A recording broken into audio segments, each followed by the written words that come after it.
Hello and welcome to the first official and second actual Toxic MMA breakdown from the greatest channel. Thank you so much for being here. Last time I was just furious after the fights and recorded one of these while I was imbibing. People seemed to love it, so here we go again. The news is in this week, and there's a whole bunch of stuff that just really pisses me off to the point of pistivity. So, first of all, Dustin is the champ, and he should be getting a title shot. That's one thing. But secondly, Khabib is retired. Freaking hello. What kind of meatheads needed to be told this many times? It's really frustrating because the culture that he comes from, and I grew up in an immigrant family. If you need a translator, I've got like Polish, Ukrainian, Russian, German. They usually get it all wrong. I'll be on that too. But I understand some things about the Eastern Euros and the Caucasians. And he was retired from when he said so, from when he talked to his mom. I'm going to try and tone it down a bit. So, Jesus Christ. Anyway, you don't go back on your parents' wishes. You don't try to talk them out of it once they tell you something. He had income streams lined up. He owns an MMA promotion, for crying out loud. And there's no way that there was two big things, all right? When Makhachev won and he put the belt down in front of him, and the other thing, I never tweet, and I actually tweeted when Makhachev just won this fight, and he was stoked. He was ridiculously happy as a clam when he was in that octagon dealing with him. He was so excited about it. You can tell that he is now absolutely living for and through other people. He's put his fighting days behind him. All of these dinners, it's just when somebody has done as much for you as he feels Dana has done for him, you honor those wishes, but you're always straightforward. And he kept saying, no, no, no. And the send me location, that's become a joke to him as well. So yeah, it means let me know where the fight is, but who knows what he was sending him the location for. I mean, there's always that, because there's a strange sense of humor that goes about. There's a serious coldness. You can see it. You can see the seriousness in Piotr Jan, in a lot of those Eastern European guys. They just, but the things that are funny are on a different level than we understand culturally. And the other thing that we don't get is they literally have a different civilizational imperative from Eastern Europe and beyond in Western Asia than Western Europeans are used to. They just consider the world a completely different way. There's a lot more collectivism in their minds, whichever way it happens to be. And then when you mix that with Islam, like you've got in Dagestan and Chechnya, but I mean, that's why freaking communism was possible in the East there, because you have this collective impetus to some degree, and he now has this community that he is looking out for. He's going to bring up a whole bunch of new fighters with his gyms, with his promotion. I mean, he owns top to bottom the funnel.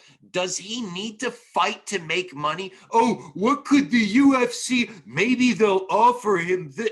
He owns a promotion and gyms, and he's going to, you think he needs any more money? That's why he cared about legacy. And I can't believe people were so naive or stupid as to keep believing he was gonna come back. I'm sorry. Am I too pissed off? It's just freaking ridiculous to me. I mean, He's got no reason to other than legacy. He's made it clear he didn't want to fight Conor again. He didn't want to give him the time, especially after he lost to Poirier. So who is he? Oh, he's going to come back to fight Mike Chandler. Oh, Chandler, we questioned whether or not he deserved a freaking title shot. And now Khabib's going to come down to fight him if he gets the title. He was Bellator champ. I mean, nothing on Bellator. It's a great place to retire. But hell, it's just ridiculous to me. Absolutely ridiculous that people would think Khabib, with everything, with the entire cultural baggage, maybe it's just because I'm a sociologist, that I try to contextualize everything and all these movements everywhere. It takes people to do them, and people are such freaking products of their environments to the point that you don't even realize it. And I know this because I've lived in the jungle with a tribe of ex-cannibals. So no electricity, and you realize just how different the world can be, just what people perceive and what they're completely unaware of, not just because they live in the damn jungle on an island in the middle of the Pacific Ocean and we're here, but just right across the street, somebody has a completely different life than you do, and they haven't spent the time or seen, and they just don't perceive things differently. And you have to consider that in somebody like Khabib. And people talk about his culture and they make it some sort of exotic feather in his hat. But no, that's how he lives, and that's how he's gonna live. And just because he built his fighting career here in the US doesn't mean he's suddenly gonna assimilate to our wishes and desires of what he should do for what he perceives his legacy to be versus what we want it to be. Just wasn't going to happen. And that's why he's such a great damn person, because he stays true to the human being that he is, to his people, to his tribe, to his faith, although I have problems with that in a lot of ways, but that's for another day. For right now, for crying out loud. And now let's get to the title picture. Oliveira, Charlie Olives is going to fight Chandler, number 3 and number 4. I thought they were making Gaethje Chandler. Why not Gaethje Oliveira for a title fight? They've been around a while, but the thing is, I can see how those are two guys that haven't lost to Khabib. So everybody else has lost to the champ. But Dustin just had a bounce back fight with the guy they wanted to coronate champ. If Conor won that fight, they would have been talking title shot for him. And don't you kid yourself to think otherwise. I'm sorry, I'm so mad. I'm never this mad. But no, I'm this mad a lot, but it's about stupid shit. So yeah, I know. Okay, so Dustin wanted the money fight, and he's in the contract with Chandler. My mind's all over the place now. He's in the contract with Conor, and they had stipulations for a rematch. So he's getting the big bucks for rematching Conor. But with him not going for they didn't put him in the title. I don't know if they talked to him. We will hear about this. But right now, I haven't heard that they reached out to him, so I'm kind of mad about it. But it puts him in a good position because he could just be like, no, I want more money than what's in that contract to fight Conor, or I'm going to wait and I'll take a title shot or some other fight later. I know you guys want your boy to bounce back, and you cut me out of this to force me into that. But I would have had the title shot, because there was a video I saw with Dustin, and it really, I got choked up and I almost freaking cried. He was talking about how he so badly wanted to be the champ, because when you're the champ forever. And that's something that he so much wanted a part of, and that he was interim champ, but didn't do it. And man, I don't think he'd give that up for only the money. He's already pretty set. He's got his foundation. He had the Conor fight. He's made good. He can live comfortably and still do a lot of good for a lot of people, because the measure of a man is not what he can make and keep unto himself. The measure of a man is what he makes and then is able to share with others for them to better themselves and improve their lives. And Dustin is that kind of person. And so he doesn't need the loot from this other Conor fight unless he's thinking like, wow, this charity thing. But who knows how much that gets mixed up into it. But he doesn't need that. But he can now get a whole bunch of it. He can totally hold them hostage in terms of and because they're going to want Conor to fight him again. No doubt they want that to happen, because he's their economic engine at this point in time. But I mean, why 3 and 4? Why isn't Gaethje in there for a title picture? Just because he lost to Khabib most recently, because that was his last fight, because he's coming off a loss. I can see that. But now, who does Khabib's protege fight?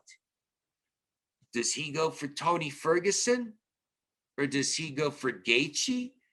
I mean, will they have Islam Makhachev from where he's at now? Would they have him fight the number 2 for something huge? I think they're going to want him to have one more fight and then the title contention fight, because they know he's a draw, so they're probably going to try to milk another fight or 2 out of him, because everybody's going to be excited about him, because he is Khabib 2.0. As DC said, he listens better. He's a better striker. His techniques are a bit finer. He's got the scissor leg Khabib move down pat. So he's on it. And I would never bet against him. Just like I knew a few years ago, I knew before the Michael Johnson fight that there was something about this guy that I knew just the fact that he was from Dagestan and he was a Sambo champ grap. I knew never bet against Khabib. I'm a huge fan. I got 2 freaking sweatshirts of it. It's ridiculous. But he's somebody that I really, really loved watching him fight, loved seeing what he does. And Makhachev is just the finer tuning, because, I mean, Abdul Manap was awesome. His son was better than him. You got to figure if Khabib gets somebody from the age that he was at when he got into it, and he can shape and mold them, let alone Islam now that he's just worked on the side of that closely. There's going to be a lot of crazy talent that comes out of Dagestan, but I would love to see him do something than simply cultivate the MMA talent there. I would like to see him use that money to then bring other industries, other jobs, because they're poor as hell over there. It's really bad. And I mean, there's no natural resources. There really is not much. And they are a people that fight. The Caucasus, so many wars have been fought through there. And it's not, but they've got those, because of the elevation and everything, they've got those big heads and those truncated bodies. And I think that's actually got a lot to do with the cardio, is huge rib cages and massive lung capacity. And you just don't get tired, because you are literally evolved to be breathing thin air. So you're taking in huge amounts of it. And I used to know a guy like that when we would pass around a cigarette, like 1/3 of it would be gone when he would inhale it, the special cigarettes, that his lungs were just so damn huge. And I think that's an advantage that Khabib has, and Tony calls him big head. So you've also got larger bone structure. So you got a good chin. You can take a hit. I mean, it's just physics. And people will say like, oh, you're being racist. I don't care. It's documented stuff. Statistically generalizable data is what it was my job to produce. And that's why stereotypes exist. It's not because everybody's like that, but the percentages are different enough so you can say, well, you know, the heads of the Dagestanis are harder than the heads of the Irish. Sorry, sue me. But it is what it is. I don't care. That doesn't define who a person is. But so Charlie Olives or Chandler, one of those people is going to be our next champ. How do you feel about that? I don't feel good about that. I'm still mad about that. I would hate to see Chandler have fought 2 fights in the UFC against Charlie Olives, and no offense to Hooker, but man, I don't like that. I really don't like that. But I see the logic of neither of him lost to the big man. To be the man, you got to beat the man, and all of those other guys couldn't beat the man, so they couldn't be the man.